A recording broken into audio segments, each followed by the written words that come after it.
So I want to tell you guys a story that was told to me by somebody that I used to work with.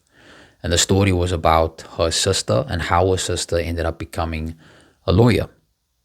Now, that's not where the story starts. The story starts where her sister used to be a cashier at like a plastic store, like Osbro's in Joburg, or if you're from Cape Town, maybe Osmond's. I don't know if Osmond's is still around. But anyway, she used to work as a cashier at a store like that. And things were so difficult, like she was earning so little at the time that she used to have to walk to work every day. And I think it maybe took her about almost an hour to get to work and to get back home every day. And there was actually a time where she was pregnant. And even during her pregnancy, she would still have to walk to work and walk back home. But the reason why she did that, of course, was because she just couldn't afford public transport. There wasn't enough money to do that and to be able to contribute to the house. That's where this woman's story started. But she always had this dream. She always had this desire to one day become a lawyer. She applied for jobs, and I think maybe after a good few years, she finally got the opportunity to work as a receptionist for an attorney.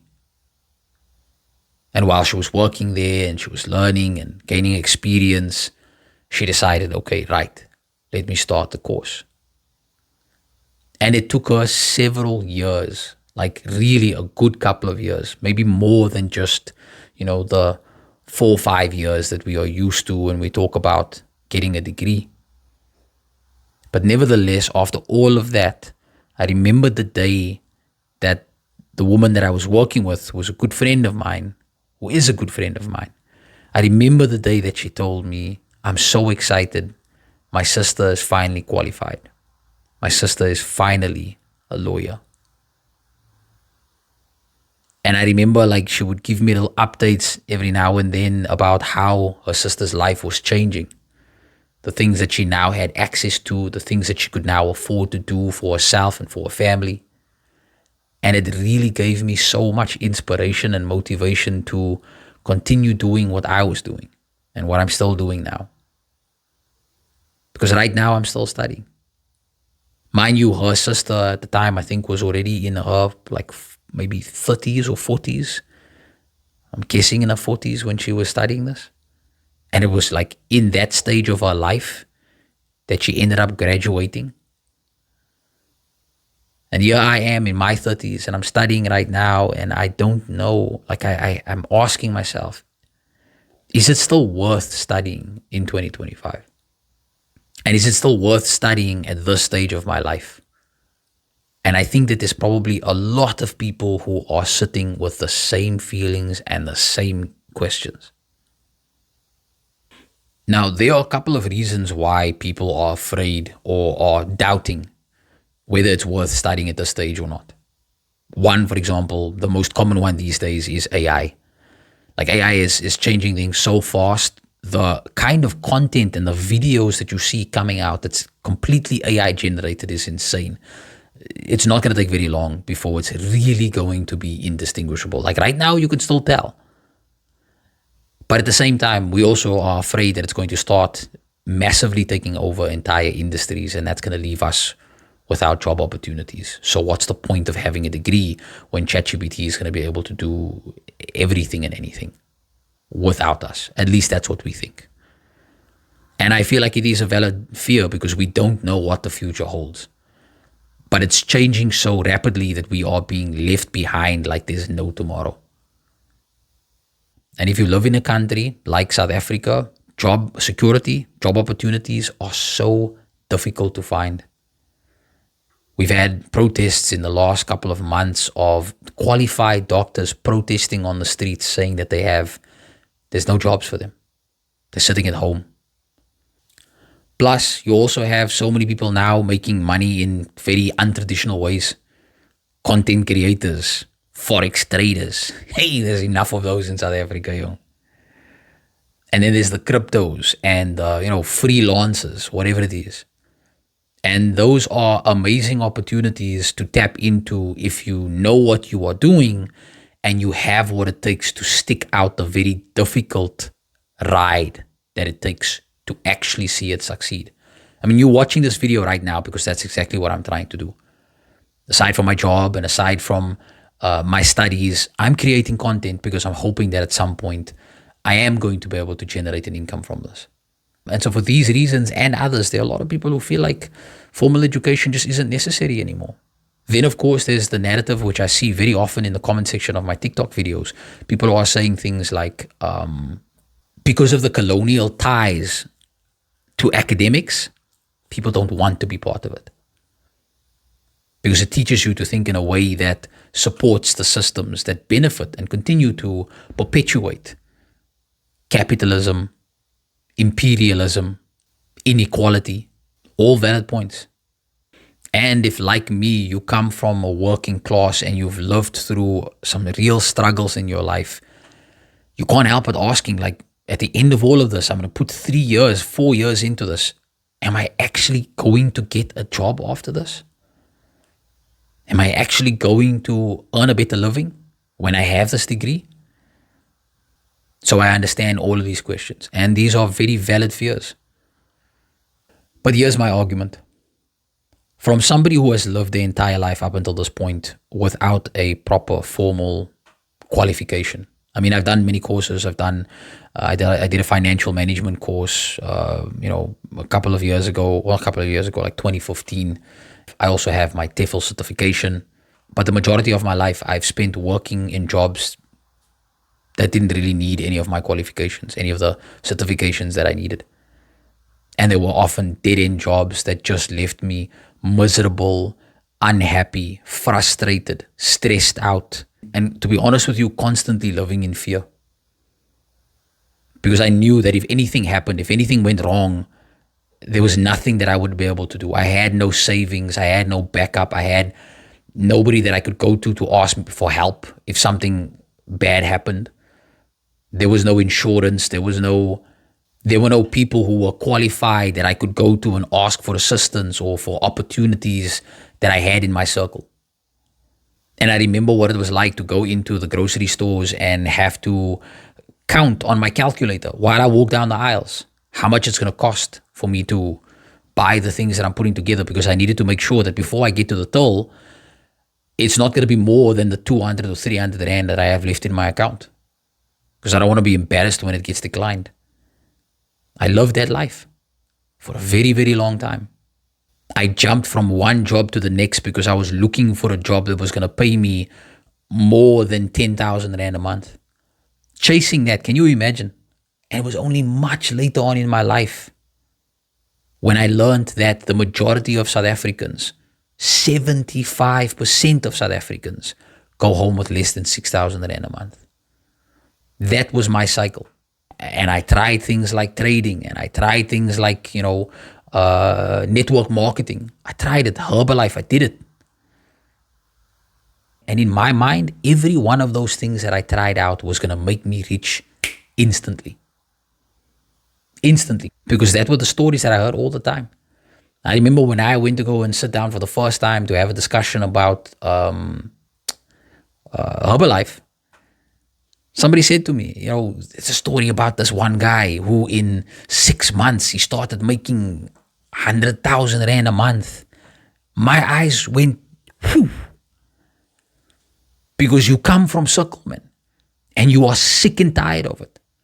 So if this could possibly become that miracle that just changes things immediately, yeah, I'm going to try it. How many of us haven't fallen for that trap? And I think that's also one of the other major challenges about thinking of studying, that we know for a fact that at the bare minimum, it's going to take 3 years. And we just can't. I must go through this for another 3 years before maybe something changes. Manita. That's how we think and we feel. But now, so many years on, after having had all of these ideas and trying all of these things, now I'm sitting down and realizing, I've wasted far more years than the number of years it would have taken me to get a degree. And in that time, I've met many people who studied when they left school around the same time as I did, or studied afterwards. They got their qualifications, and 9 times out of 10, their lives were so much better. The quality of life was so much better. The things that they were able to do, going on holidays every single year. Wow. If I could go home for a holiday, that was a celebration. But here's the other reason why I think that still getting a degree today does matter. Even if you decide to go through an unconventional way of making money, content creation or whatever else it might be, I still believe that it's valuable. And I'll tell you why. There's a book that I read by Malcolm Gladwell called Outliers. And in the book, he addresses the question of whether people are born to be successful or not. Like Cristiano Ronaldo, for example, when he was born, did he just have a gift that was given to him that made him so special that he was just destined to become what he is today? And what you learn from the book is that that was never the case. In fact, I remember watching a documentary about Cristiano, and the coaches who trained him or coached him when he was a junior said that there were other players who were not only on the same level as him, but even better than him. And the only thing that set him apart was the fact that he worked harder than everyone else. But the book also goes to show that just working harder is not good enough, because many of us have also done that. We've worked so much harder than the other people in our teams that we work in, and yet we still watch somebody else who came just the other day growing past us, getting the better positions, becoming the managers and the leaders. So what I learned from the book was that what it takes to become successful are several different things that need to all align at the same time. You have to have the knowledge, the education, if you will. You have to have access to the resources, which can also include money, the capital. And you have to have access to the right network of people who can help you, give you the skills and the services that you don't have yourself. You have to have all 3 of these things to make anything that you are trying to work at successful. And I fully believe that today. Because if I think about all of the things that I tried previously in my life, most of the time I maybe had one of these 3 things, which might have just been the information. Most of the time I did not have the resources. Most of the time I did not have the network. And when you think of it in that way, think about all the things that you've tried and ask yourself if you've had all 3. And I would probably argue that more often than not, probably you didn't. So now think about what happens when you go to university. It's an entirely different environment, especially for those of us that come from communities of color. Totally different environment. Number 1, you are now learning a specialized skill. So you're getting the knowledge in whatever field that you are studying, whether it's a degree or some kind of vocational, skill or certificate that you're getting, tool making, carpentry, welding, you name it. You're getting the knowledge. At the same time, you are being introduced to a new network of people who are actively doing the same things and also taking on other fields of study. Business, sciences, economics, engineering, medicine. Now you're being introduced to all of these people.